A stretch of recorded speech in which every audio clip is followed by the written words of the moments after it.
I'd like to make sure everybody has an opportunity to present their input to the process.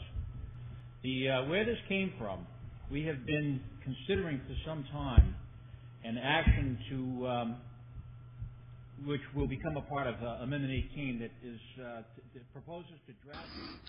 The area I've historically fished is now experiencing what I believe to be at least double the fishing effort that it can withstand. Without some immediate emergency intervention from National Marine Fisheries, it may be too late.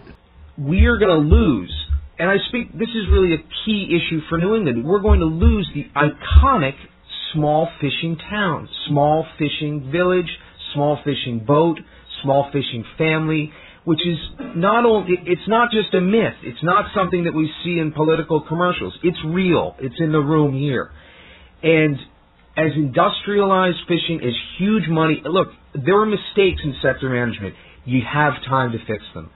And I'm sure that the council's creativity, there are so many options that could fix this. It'll be hard to choose the right ones, I'm sure.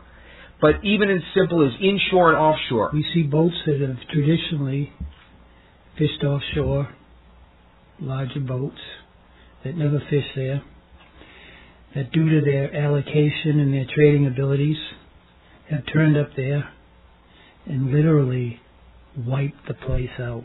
Years at a time it takes to rebuild those because of forced concentrated fishing. The ocean is not meant to, have 10, 20 boats in one small area fishing it that hard. Certain areas can sustain more fishing than others. And that's what's going to happen. The bigger the company, they're going to be told where to fish, when to fish, and even if the captain cares about what he's doing, the damage he's doing, it won't matter because he's working for somebody that doesn't care. For the first time, and I'm only 25. I've been fishing for 10 years now. I mean, I'm no old salt, but for the first time in my career, I've seen 100-foot draggers in a marine sanctuary.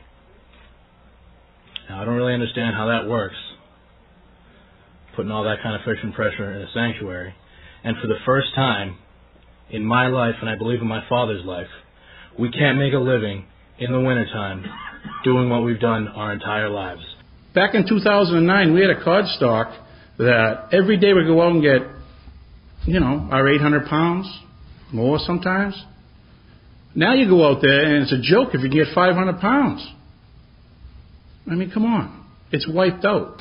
One example of how consolidation is affecting this area is that the new fleet of large offshore boats has been allowed to come in and harvest so much of the local resource that some small boat fishermen have been unable to catch their quota and opted to lease it out.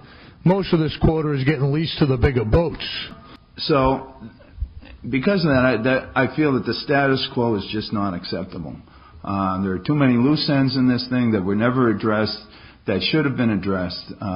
As it is, anybody can own anything and really fish anywhere and catch as much as they want, as long as they have the money to do it. And that's basically what it's become. It's become a fishery for people with the most money.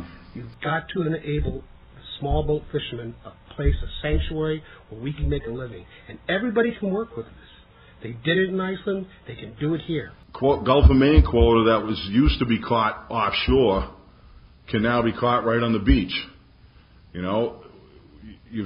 I think they need to separate an offshore Gulf of Maine quota for cod and an inshore quota maybe, or a baseline restriction would help, or look at no transferring Georgia's cod with Gulf of Maine cod. I mean, all these things will help for geographic fleet diversity. Because what we got going now is everybody can catch Gulf of Maine cod quota in one tiny little area. There's one idea the council needs to consider is dividing the Gulf of Maine cod population into eastern and western areas. This would effectively put big boat effort back where it belongs while allowing for a sustainable inshore fishery to continue on for small boat businesses. In conclusion, I'd like to say that changes have to be made fast. Inshore boats and fishing communities are disappearing. cod stocks that grew during days at sea are now in trouble, and we need action now. And the accumulation limits is going to be a tough battle, but they're needed. For me to hear that we're the only fishing, one of the only communities or areas in the United States that doesn't have caps or accumulation limits is deplorable. And I've been fishing since I was 18. I'm going to be 22 this year. And I've always worked on small boats with small business owners, hard-working guys that started from the ground up. They built their business from nothing. And pretty much everything I've learned about life, I've learned in the past couple of years fishing, Any sense of responsibility I have, I learn on a boat. And pretty much the difference I've seen in the past year and everything is that it's just more and more of the little guy getting squeezed out. These guys never tried to get more than they needed, They just want to be able to go fishing and support their families and stuff. They're not looking to have a big corporation. They don't want millions of dollars. They just want to survive, and that's pretty much what I want to do too. And the way things have been going with sectors and catch shares and everything, from what I see, it's, there's really no hope for me in the future to be one of those guys. And that's kind of what I'm worried about, and that's pretty much what I got to say. All right, thank you.